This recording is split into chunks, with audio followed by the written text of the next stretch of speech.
Juan Edward Covington, le tueur du centre de Philadelphie. Le matin du 17 mai 2005, les résidents du quartier Center City, à Philadelphie, se sont réveillés avec la nouvelle d'un crime brutal qui choquerait toute la Pennsylvanie. Patricia McDermott, une technicienne en radiologie de 48 ans, mère de 2 enfants, avait été exécutée par balle à l'arrière de la tête alors qu'elle marchait vers son travail au Pennsylvania Hospital. Le crime a été capturé par des caméras de surveillance et diffusé à plusieurs reprises dans les journaux télévisés locaux. Cette exécution froide et calculée n'était que la pointe d'un iceberg terrifiant. Moins de 2 mois plus tard, la police arrêterait Juan Edward Covington, un homme apparemment ordinaire mais qui cachait un esprit profondément perturbé. Covington avouerait non seulement le meurtre de McDermott, mais une série d'autres crimes qui le transformeraient en l'un des tueurs en série les plus inquiétants de l'histoire moderne de Philadelphie. Enfance et jeunesse. Juan Edward Covington est né le 3 mars 1962 à Philadelphie, Pennsylvanie. Élevé dans une rue arborée et tranquille du quartier de Logan, une région de classe ouvrière de la ville, Covington a eu une enfance apparemment normale. Il a grandi aux côtés de son frère aîné, James, dans une famille qui valorisait les valeurs traditionnelles et maintenait une routine stable. Ses parents étaient des figures présentes, et la maison familiale de la 11e rue était vue par les voisins comme un foyer paisible et organisé. Pendant l'enfance, Juan ne montrait pas de signes évidents de comportement violent ou perturbant. Il a fréquenté la Roman Catholic High School, une institution catholique respectée dans la région, et était connu pour aimer le basketball. Ses camarades et voisins le décrivaient comme un garçon ordinaire, avec des passe-temps communs pour son âge, et qui causait rarement des problèmes. La relation avec son frère James était particulièrement proche, et les deux partageaient un lien qui semblait inébranlable. Une voisine qui habitait de l'autre côté de la rue se souvenait de voir les 2 frères jouer ensemble, toujours inséparables. Vie adulte et premiers signes. Après avoir terminé le lycée, Covington a tenté d'entrer à l'université, mais a abandonné ses études après seulement 1 an. Il n'y a pas de registre clair sur les raisons qui l'ont conduit à abandonner, mais en mai 1983, à 21 ans, il a été embauché par la SEPTA, l'autorité des transports publics de Philadelphie, pour travailler comme chauffeur d'autobus. C'était un emploi stable qui lui a procuré une indépendance financière et l'opportunité de construire une vie d'adulte. 2 ans plus tard, en 1985, Covington a commencé une relation amoureuse avec une jeune femme qui étudiait à la Temple University. La relation a évolué rapidement et la femme a emménagé chez Covington, vivant avec lui et ses parents. En 1986, le couple a eu un fils qu'ils ont appelé Joe. Bien qu'ils ne se soient jamais mariés, la relation semblait stable dans les premières années. Cependant, des témoignages de membres de la famille indiquent que Covington a toujours été un père réticent, faisant fréquemment des promesses à son fils et ne les tenant pas. Cette difficulté à maintenir des engagements et des connexions émotionnelles profondes serait un présage de problèmes plus graves à venir. Maladie mentale et détérioration. Le premier signe clair que quelque chose n'allait pas avec Juan Covington est apparu à la fin des années 1980. Sur l'insistance de la famille, il a cherché un traitement de santé mentale dans un hôpital de la région. Bien que les dossiers médicaux spécifiques ne soient pas publics, son avocat a par la suite confirmé que Covington souffrait de schizophrénie paranoïde chronique, une condition psychiatrique grave caractérisée par des délires persécutoires, des hallucinations auditives et une perception déformée de la réalité. Le déclencheur de la manifestation la plus intense de la maladie semble avoir été la mort de son père en 1989. Covington est entré dans une dépression profonde et son comportement est devenu de plus en plus erratique. James Covington, son frère, se souvenait de moments où Juan répétait des phrases sans s'en rendre compte, oubliait des conversations entières et montrait des signes clairs de confusion mentale. La famille était alarmée et au début des années 90 a encouragé Juan à chercher une aide psychiatrique professionnelle. Il a commencé à consulter des psychiatres et psychologues régulièrement et a été médicamenté pour contrôler les symptômes de la schizophrénie. Pendant cette période, Covington a commencé à s'éloigner émotionnellement de sa famille. Lorsque sa mère est tombée gravement malade en raison de complications du diabète et d'autres maladies, Juan a refusé de s'occuper d'elle, laissant son frère assumer toute la responsabilité. En 1993, Covington a pris une décision qui aurait des conséquences dévastatrices pour le reste de sa vie. Il a annoncé à la famille qu'il se sentait bien et qu'il avait décidé d'arrêter de prendre les médicaments psychiatriques. Selon son avocat Charles Peruto Jr., Covington avait confié à son frère que les médicaments faisaient de lui le diable. Cette croyance délirante était un symptôme clair de sa maladie mentale.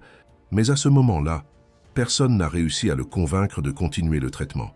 Sans la médication, sa condition s'est considérablement aggravée.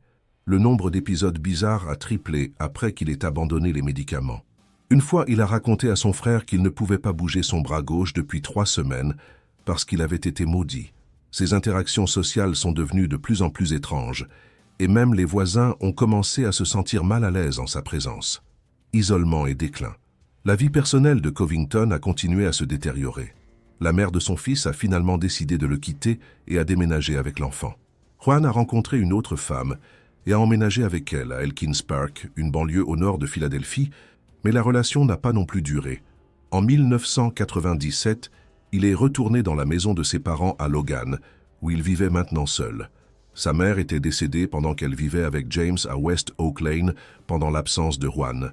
La maison, qui était autrefois pleine de vie et de meubles, est devenue un espace presque vide. Covington a donné la plupart des meubles de ses parents à son voisin Harold Belcher, y compris une vitrine, une armoire pour télévision, des chaises et une table en verre. Belcher a trouvé le geste généreux à l'époque, mais réaliserait plus tard la signification sombre de ce vidage. Covington a commencé à vivre dans une maison pratiquement vide, dormant sur le sol et s'isolant de plus en plus du monde extérieur. Son comportement est devenu encore plus renfermé. Belcher, qui avait l'habitude de s'asseoir sur le porche partagé et de converser avec Covington, a remarqué qu'il ne le voyait soudainement plus. Juan entrait et sortait simplement de la maison rapidement, évitant toute interaction. La disparition de Brenwanda Smith. En 1997, alors qu'il travaillait toujours comme chauffeur d'autobus pour la SEPTA, Covington a commencé à montrer un intérêt romantique pour une collègue de travail nommée Brenwanda Smith, 24 ans, qui vivait à Cheltenham. Lorsqu'il l'a invitée à sortir, elle a poliment refusé. Le rejet, cependant, semble avoir profondément affecté Covington. La dernière fois que Brenwanda Smith a été vue vivante était le 18 février 1997, lorsque des témoins ont rapporté l'avoir vue se disputer avec Covington dans un parking de la SEPTA à Hunting Park. Après ce jour, Brenwanda a simplement disparu. Elle n'a jamais été retrouvée et son cas reste officiellement une personne disparue à ce jour. Bien que la police considère Covington comme un suspect dans la disparition de Smith, il n'y a jamais eu suffisamment de preuves pour l'accuser formellement du crime. Son nom, cependant, restera à jamais associé au mystère non résolu. Après le rejet et la disparition subséquente de Smith, Covington s'est encore plus isolé. Il a cessé de socialiser avec les voisins et a commencé à montrer un comportement de plus en plus paranoïaque et défensif. Le premier meurtre, Révérend Thomas Lee Devlin. Le premier meurtre confirmé de Juan Edward Covington a eu lieu le 19 août 1998. Ce jour-là, il est entré dans l'église où le révérend Thomas Lee Devlin, 49 ans, dirigeait un service de prière au sous-sol d'une maison à Logan. Utilisant un pistolet Sig Sauer, Covington a tiré 13 fois sur le pasteur, le tuant instantanément. Lors de son témoignage ultérieur à la police, Covington a avoué avoir tué Devlin parce qu'il croyait que le révérend avait le pouvoir de l'effacer de la surface de la terre et qu'il avait utilisé la sorcellerie pour faire gonfler ses gencives et faire couler du pus de son front. Ces croyances délirantes étaient des symptômes clairs de sa schizophrénie paranoïde non traitée. Curieusement, après le meurtre, Covington a assisté aux funérailles du révérend Devlin et a été vu visiblement bouleversé, montrant une tristesse apparemment sincère. La police a initialement enquêté sur l'homicide comme le résultat d'un différend de garde d'enfants impliquant une ex-petite amie de Devlin, une théorie qui n'a jamais été prouvée. Covington n'a pas été considéré comme suspect à l'époque, car il n'y avait pas de connexion évidente entre lui et la victime. Pendant longtemps, on a cru à tort que Covington et Devlin étaient cousins, mais cette information a été démentie plus tard par des membres de la famille, bien qu'elle n'ait jamais été officiellement corrigée par les médias. Licenciement et violence croissante. Dans les années suivant le meurtre de Devlin, la vie de Covington a continué à s'effondrer.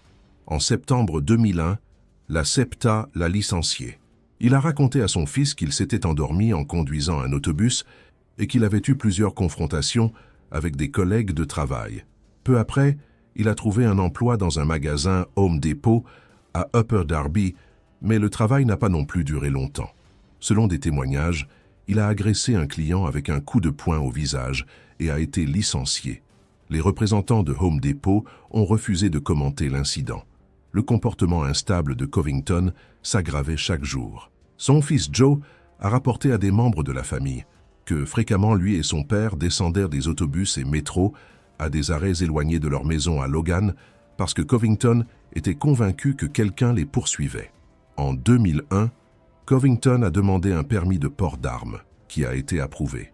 Il a légalement acquis au moins 2 armes à feu, un pistolet semi-automatique de 9 mm et un pistolet calibre 380. La situation familiale est devenue si insoutenable qu'en 2003, James Covington, le frère de Juan, a déposé une pétition au tribunal de la famille pour obtenir la garde de Joe. Le tribunal a ordonné que l'adolescent déménage chez son oncle à West Oak Lane et a déterminé que Juan cherche des conseils psychologiques avant de pouvoir revoir son fils. Covington n'a jamais respecté l'ordonnance du tribunal. Attaque contre David Stewart. Au lieu de chercher de l'aide, Juan Covington a de nouveau eu recours à la violence. Le 20 mai 2003, il a ouvert le feu sur David Stewart, 43 ans, un résident de West Oak Lane qui marchait vers son travail près de la maison de Covington. Utilisant son pistolet de 9 mm, Covington a tiré 9 fois sur Stewart, le touchant 8 fois. Stewart a survécu à l'attaque, mais a été laissé avec des blessures graves qui l'ont laissé handicapé de façon permanente, étant forcé d'utiliser des béquilles pour se déplacer. Des témoins et voisins croyaient que Covington s'était simplement réveillé ce jour-là et avait décidé de tuer quelqu'un, choisissant Stewart comme victime aléatoire. Harold Belcher, le voisin de Covington, commenterait plus tard qu'il croyait que Juan était sorti de chez lui et avait tiré sur la première personne qu'il avait vue. Stewart était ami de Belcher, mais n'avait aucune connexion avec Covington. Le crime semblait complètement insensé, motivé uniquement par les délires paranoïaques d'un homme de plus en plus déconnecté de la réalité. Attaque contre William Bryant et arrestation d'un innocent. Moins d'un an plus tard, le 26 avril 2004, Covington a attaqué à nouveau. Utilisant le même pistolet de 9 mm, il a tiré 9 fois sur William Bryant Jr., 32 ans, alors que Bryant marchait vers son travail sur la rue Ruscombe West à Logan. Tout comme Stewart, Bryant a survécu à l'attaque, mais est resté handicapé de façon permanente, avec de graves difficultés d'élocution et de mobilité. L'enquête policière sur la fusillade a mené à l'arrestation d'un innocent. Clyde A. Johnson, un travailleur social de 32 ans, a été identifié à tort par la victime lors d'une identification photographique et arrêté pour le crime. Incapable de payer la caution d'1 million de dollars, Johnson a été détenu au centre correctionnel Curran-Fromhold de la ville. Il est resté emprisonné pendant plus d'1 an, insistant sur son innocence et présentant des alibis solides.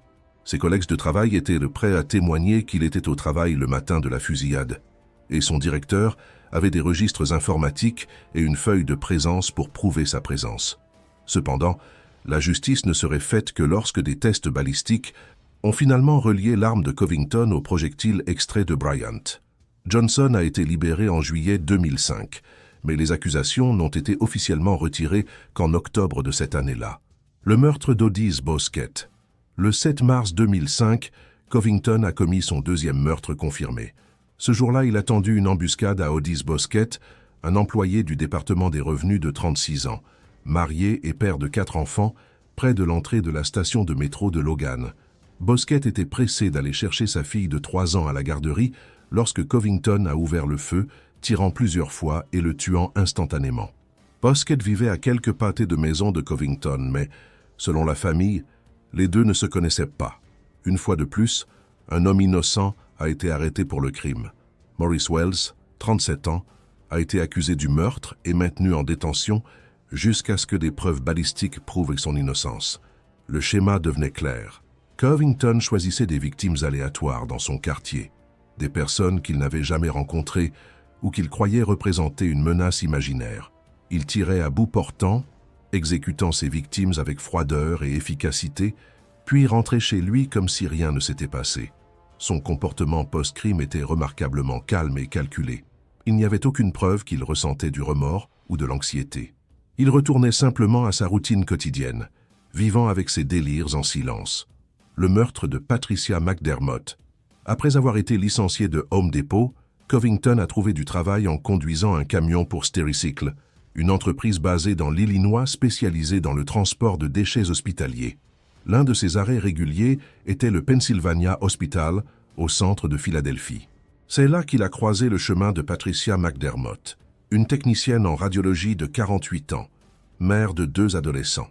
Covington a développé une obsession délirante avec McDermott, croyant qu'elle l'exposait intentionnellement à des radiations et lui causait des maux de tête. Dans son esprit déformé, McDermott représentait une menace directe à son existence.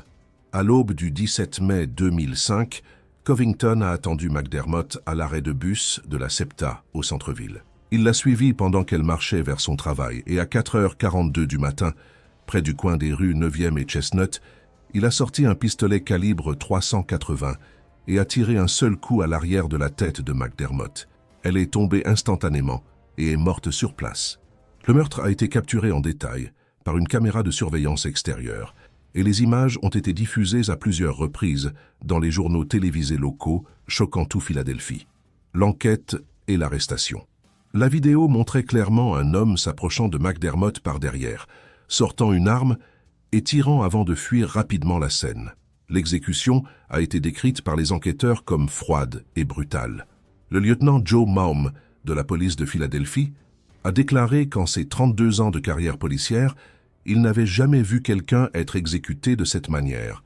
L'enquête initiale s'est concentrée sur le mari de Patricia, George Amarhanov, qui avait un casier judiciaire comprenant des accusations de vol et de drogue.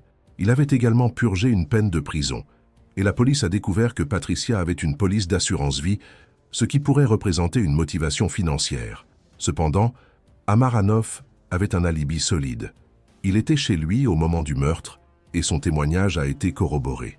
De plus, la vidéo montrait clairement que le tireur se déplaçait de manière agile et rapide, tandis qu'Amarhanov marchait avec une claudication prononcée. Il a été rapidement éliminé comme suspect. Sans piste solide, la police a agrandi l'image de la vidéo et l'a diffusée publiquement, demandant l'aide de la population pour identifier le suspect.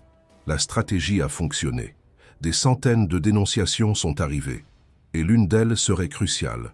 Un employé d'une entreprise de bus a appelé la police, affirmant que l'homme dans la vidéo était Juan Covington, un ancien employé de la SEPTA qui travaillait maintenant comme sous-traitant au Pennsylvania Hospital. Les enquêteurs ont examiné les images des caméras de surveillance de l'hôpital et ont découvert que Covington portait exactement les mêmes vêtements le matin où McDermott a été assassiné.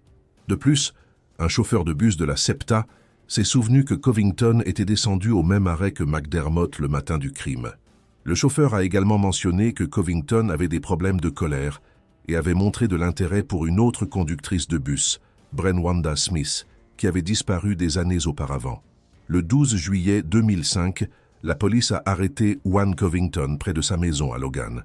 Il a été initialement détenu pour port illégal d'un pistolet de 9 mm dont le numéro de série avait été effacé. Lors de l'interrogatoire mené par le détective Chuck Boyle, Covington a regardé la vidéo de surveillance qui le montrait clairement en train de tirer sur Patricia McDermott. Après plus de 24 heures en détention, il a finalement avoué. Se frottant la barbe taillée, il a dit calmement aux enquêteurs que oui, c'était lui dans la vidéo. Il a admis avoir tué McDermott parce qu'il croyait qu'elle l'empoisonnait avec des rayons X et lui causait des maux de tête constants. Il a dit que personne ne le croirait s'il en parlait. Alors il a décidé de la tuer. Confession multiple.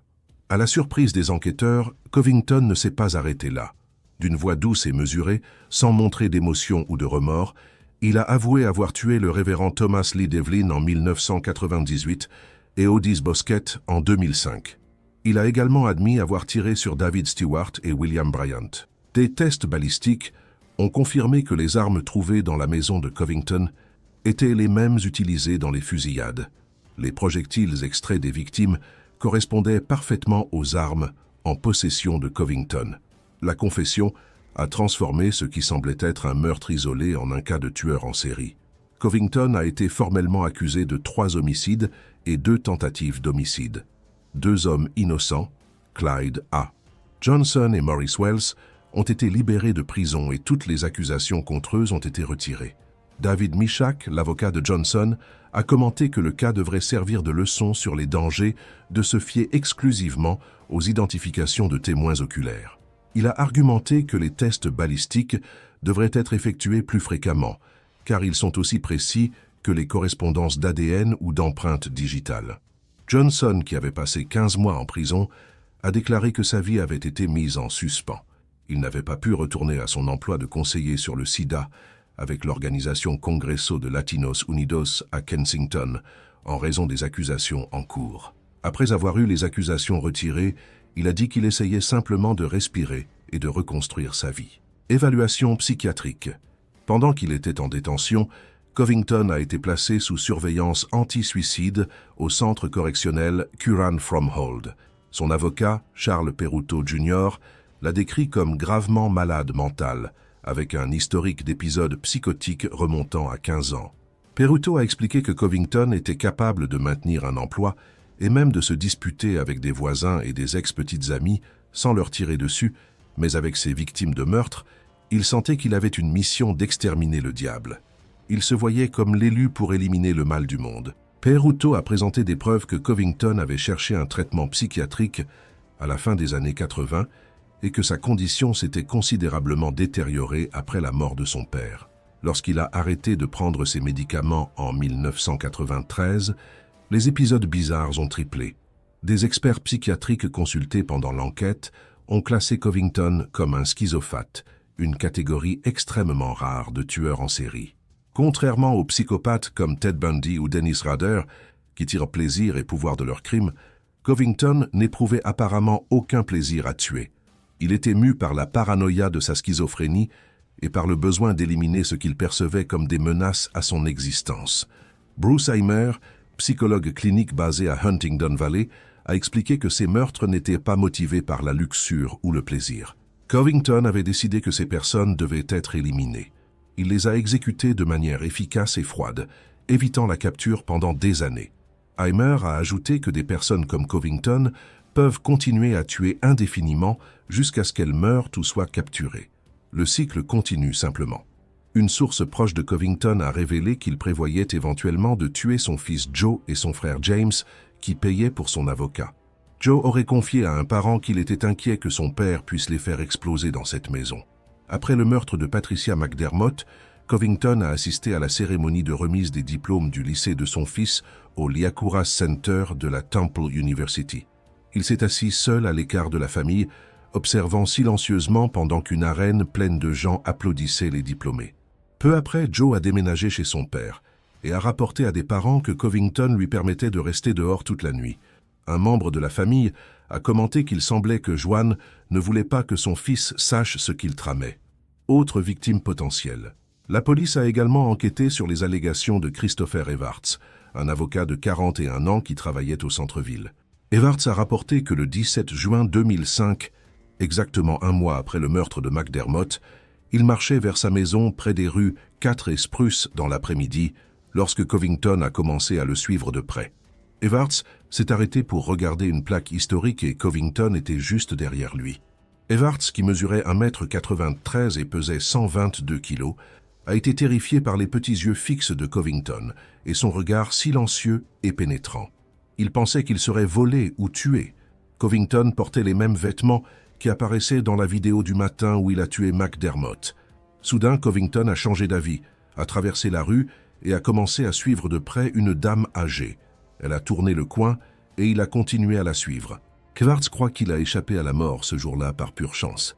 En plus des crimes confirmés, la police a considéré Covington comme un suspect dans la disparition de Brenwanda Smith en 1997 et dans le meurtre d'Anne Ewell, une assistante de soins aux patients de 25 ans du Temple University Children's Medical Center, dont le corps a été trouvé sur un terrain herbeux dans le nord de Philadelphie le 7 mai 2004, avec une seule blessure par balle à la tête.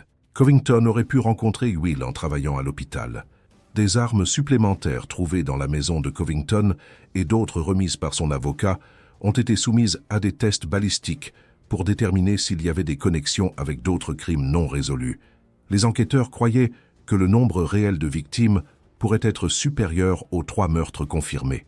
Le procès et la sentence. Le procès de Juan Edward Covington a commencé au début de 2006.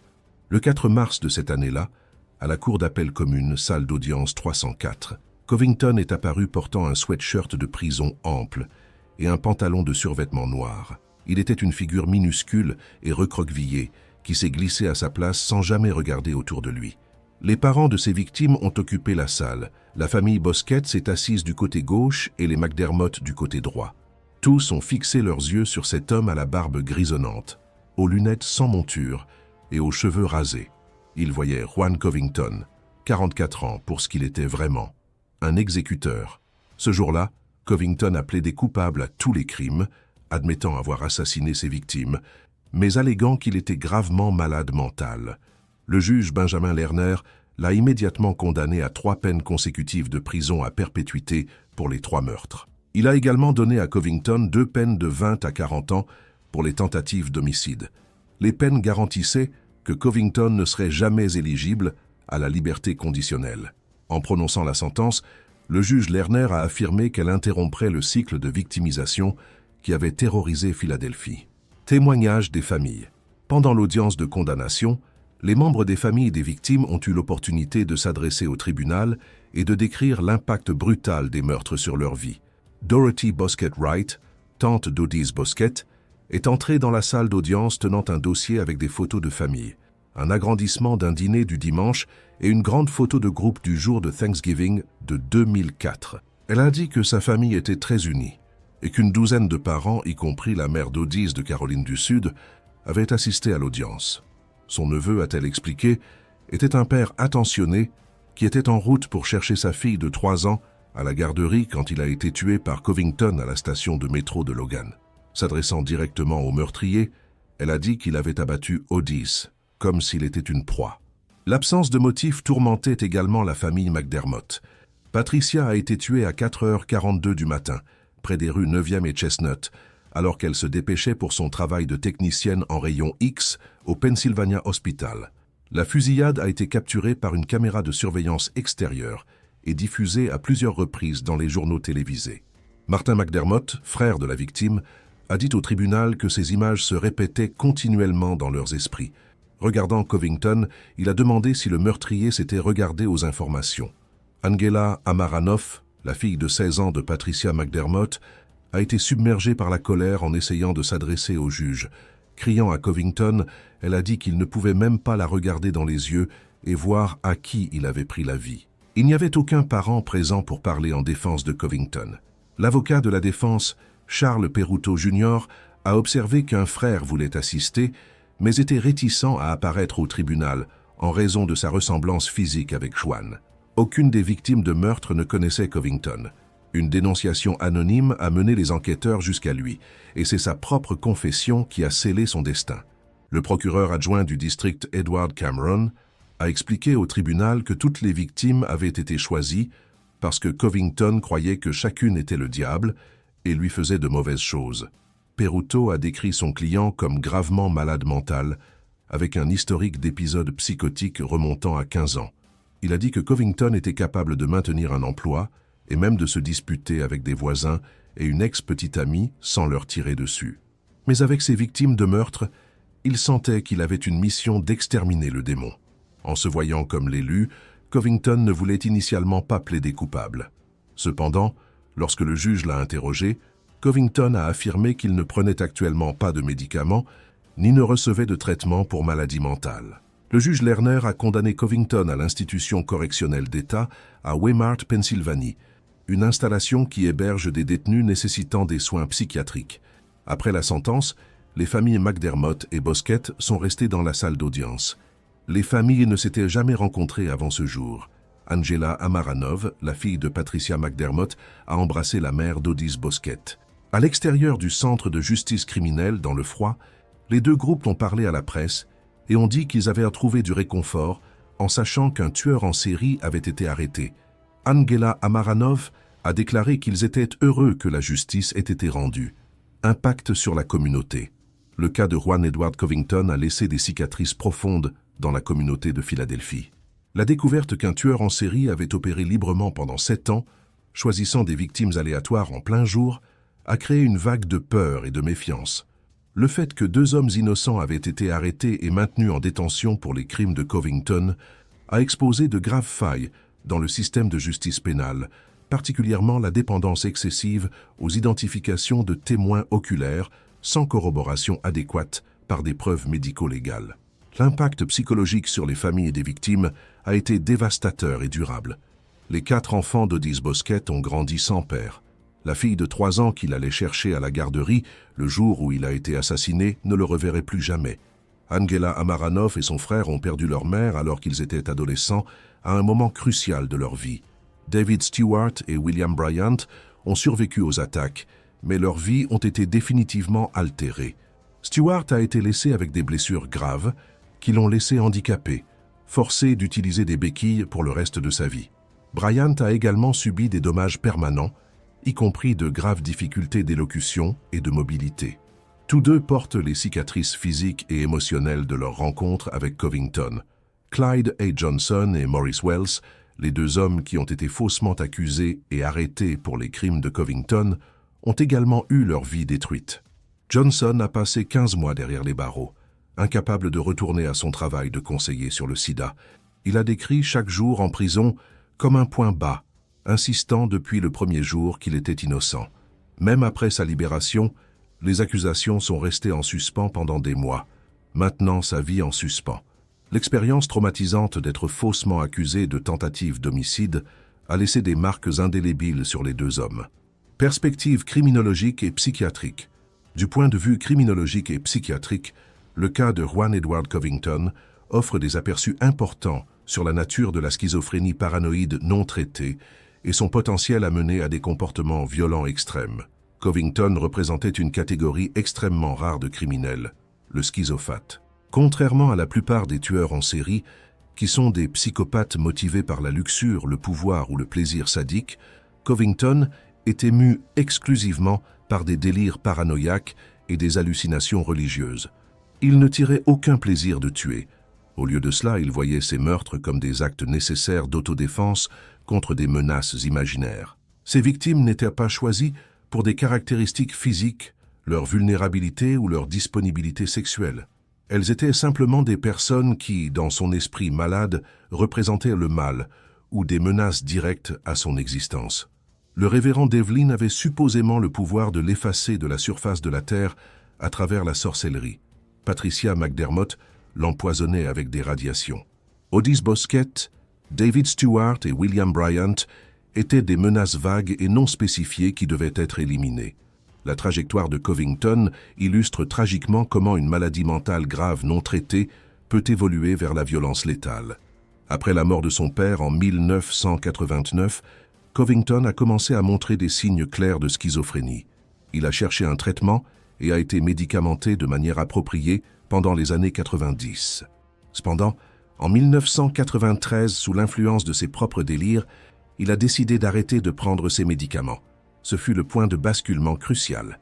Sans médicaments, sa condition s'est rapidement détériorée. Les épisodes bizarres ont triplé. Il a commencé à croire qu'il était persécuté, qu'il était maudit, que les gens autour de lui étaient des manifestations démoniaques.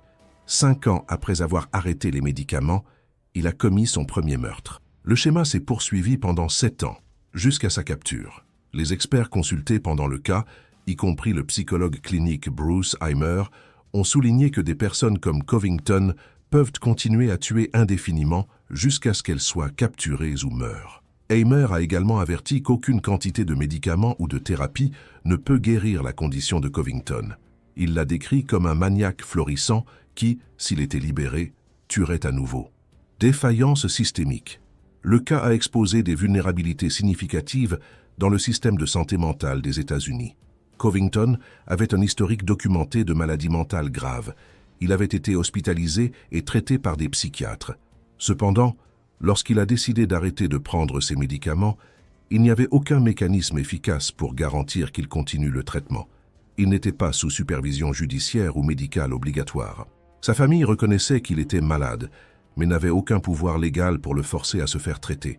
Ce n'est qu'en 2003 lorsque le tribunal a ordonné qu'il cherche des conseils pour récupérer les droits de visite de son fils, qu'il y a eu une intervention légale. À ce moment-là, cependant, il avait déjà commis un meurtre et était sur le point d'en commettre d'autres. L'ordonnance du tribunal a été ignorée par Covington et il n'y a eu aucun suivi pour garantir son respect. Ce schéma de défaillance systémique est commun dans les cas impliquant des individus atteints de maladies mentales graves. Sans hospitalisation involontaire ou supervision judiciaire rigoureuse, les patients psychotiques peuvent facilement tomber dans les fissures du système avec des conséquences potentiellement fatales. Un autre aspect troublant du cas a été la facilité avec laquelle Covington a obtenu et conservé des armes à feu. En 2001, il a demandé et reçu un permis légal de port d'armes. Il a légalement acquis au moins 2 armes à feu, un pistolet semi-automatique de 9 mm et un pistolet calibre 380. Cela s'est produit malgré son historique documenté de maladies mentales graves et de traitements psychiatriques. Les lois sur le contrôle des armes de Pennsylvanie à l'époque n'empêchaient pas adéquatement les individus atteints de maladies mentales graves d'acquérir des armes. Covington n'avait pas été hospitalisé involontairement, ni déclaré mentalement incompétent par un tribunal, donc du point de vue légal, il était qualifié pour posséder des armes. Cette lacune légale a eu des conséquences mortelles. Avec un accès légal aux armes à feu et un esprit consumé par des délires paranoïaques, Covington est devenu une menace mortelle pour tous ceux qui l'entouraient. Après son arrestation, plusieurs armes ont été trouvées dans sa résidence et son avocat a remis des armes supplémentaires aux autorités. Toutes ont été soumises à des tests balistiques pour déterminer si elles avaient été utilisées dans d'autres crimes non résolus. L'impact du cas sur la communauté de Logan et sur Philadelphie dans son ensemble a été profond. Pendant des années, un assassin avait opéré librement parmi eux, choisissant des victimes aléatoires et les exécutant en plein jour. Les voisins de Covington, comme Harold Belcher, ont été choqués de découvrir que l'homme tranquille, qui vivait à côté, avait été responsable de multiples meurtres. Belcher se souvenait d'avoir accepté des meubles de Covington et d'avoir discuté avec lui au sujet des enfants, utilisant le porche partagé. Il n'avait jamais soupçonné qu'il vivait à côté d'un tueur en série. La révélation a créé un profond sentiment de trahison et de peur dans la communauté. Si Covington, qui semblait juste étrange mais inoffensif, était capable de telles atrocités, qui d'autre pourrait cacher des pulsions homicides? La confiance entre voisins a été érodée. Les parents sont devenus plus vigilants avec leurs enfants.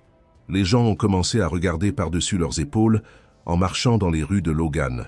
Le meurtre de Patricia McDermott au centre de Philadelphie pendant les heures matinales, capturé en vidéo et diffusé à plusieurs reprises à la télévision, a intensifié la peur. Si une exécution froide pouvait se produire au cœur de la ville, personne n'était vraiment en sécurité. Couverture médiatique et débat public. La couverture médiatique du cas a été extensive et, à bien des égards, sensationnaliste. Les images vidéo du meurtre de McDermott ont été diffusées d'innombrables fois, traumatisant sa famille et le grand public. Les journaux locaux ont publié des articles détaillés sur l'histoire de vie de Covington, ses délires bizarres et ses confessions troublantes. Il a été comparé à des tueurs en série notoires comme David Berkowitz, le fils de Sam, et Jeffrey Dahmer, le cannibale de Milwaukee. Ces comparaisons, bien qu'inexactes à bien des égards, ont aidé à solidifier l'image de Covington comme un monstre dans la conscience publique. Les médias se sont également concentrés largement sur l'angle de la maladie mentale, soulevant des questions sur la responsabilité criminelle, la folie et le traitement des individus atteints de schizophrénie dans le système de justice. Certains ont critiqué la décision du jury de le considérer criminellement responsable, malgré sa maladie mentale évidente. D'autres ont argumenté que reconnaître sa maladie mentale ne diminuait pas sa culpabilité pour les meurtres. Le débat a reflété des tensions plus larges dans la société américaine sur la façon d'équilibrer les considérations de santé mentale avec le besoin de justice et de sécurité publique. Héritage et leçons. L'héritage du cas de Joan Edward Covington va au-delà des crimes individuels qu'il a commis. Il a servi de catalyseur pour des discussions sur la réforme du système de santé mentale, le contrôle des armes, les protocoles d'enquête policière et les dangers des identifications de témoins oculaires. Le fait que 2 hommes innocents ont été arrêtés et maintenus en détention pour des crimes qu'ils n'avaient pas commis a mis en évidence l'urgence d'améliorer les procédures médico-légales. Les tests balistiques, qui ont finalement exonéré Johnson et Wells et connecté Covington au crime, devraient être effectuées systématiquement dans tous les cas de fusillade, pas seulement lorsque des doutes surgissent sur la culpabilité d'un suspect.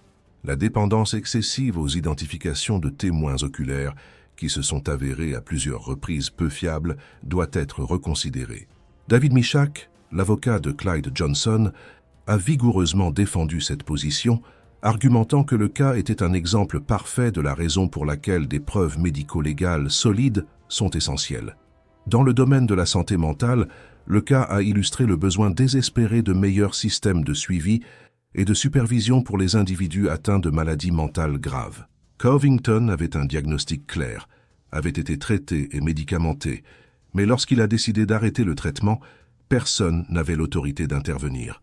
Sa famille reconnaissait qu'il était malade, mais était impuissante à le forcer à chercher de l'aide. Ce n'est que lorsqu'il représentait une menace claire et imminente ou avait été déclaré légalement incompétent que l'intervention involontaire serait possible. À ce moment-là, cependant, il était trop tard. Les victimes étaient déjà mortes. Les experts en santé mentale argumentent qu'il doit y avoir un juste milieu entre respecter l'autonomie individuelle et protéger le public des individus qui, en raison de maladies mentales, n'ont pas de discernement sur leurs propres conditions et représentent un danger potentiel. Les ordonnances de traitement ambulatoire assisté, dans lesquelles les individus atteints de maladies mentales graves sont légalement obligés de continuer les médicaments et le traitement comme condition pour rester dans la communauté, sont une solution possible, bien que controversée. Quant au contrôle des armes, le cas a mis en évidence les lacunes dans les lois qui permettent aux individus ayant un historique de maladie mentale grave d'acquérir des armes à feu. Bien que la loi fédérale sur le contrôle des armes interdise la vente d'armes aux personnes qui ont été involontairement hospitalisées dans des institutions psychiatriques ou déclarées mentalement incompétentes par un tribunal, elle ne s'applique pas à tous les individus atteints de maladies mentales. Covington n'avait jamais été involontairement hospitalisé et n'avait jamais été déclaré incompétent, donc il a passé toutes les vérifications d'antécédents. La question de savoir si les lois sur le contrôle des armes devraient être élargies pour inclure les individus ayant des diagnostics de certaines conditions psychiatriques graves, comme la schizophrénie paranoïde, est complexe et hautement controversée. Elle soulève des questions sur la vie privée médicale, la stigmatisation des personnes atteintes de maladies mentales et les droits constitutionnels. Cependant, le fait que Covington ait utilisé des armes légalement acquises pour tuer 3 personnes et tenter d'en tuer 2 autres suggère que le système actuel a des failles qui doivent être abordées. Conclusion. Aujourd'hui, Juan Edward Covington reste emprisonné à l'institution correctionnelle d'État à Weymouth, Pennsylvanie, purgeant 3 peines consécutives de prison à perpétuité sans possibilité de libération conditionnelle.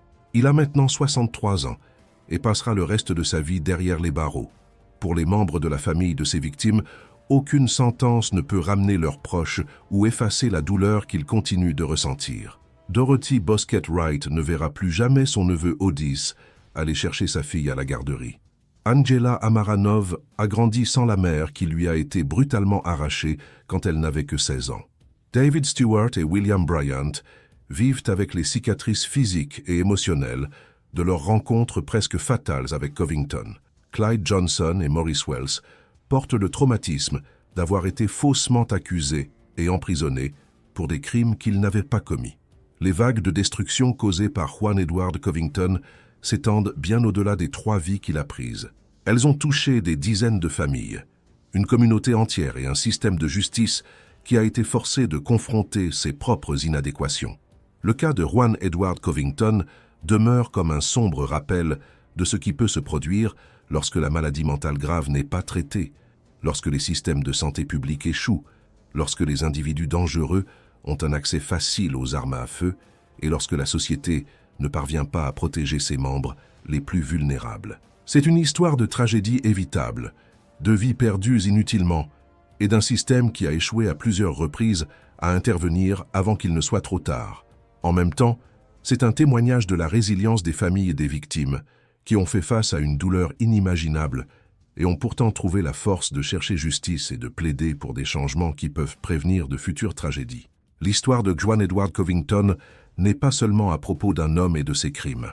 C'est à propos des défaillances systémiques qui ont permis à ces crimes de se produire et du besoin urgent de réforme pour garantir qu'aucune autre famille n'ait à souffrir comme les familles de Thomas Devlin, Otis Bosket et Patricia McDermott ont souffert.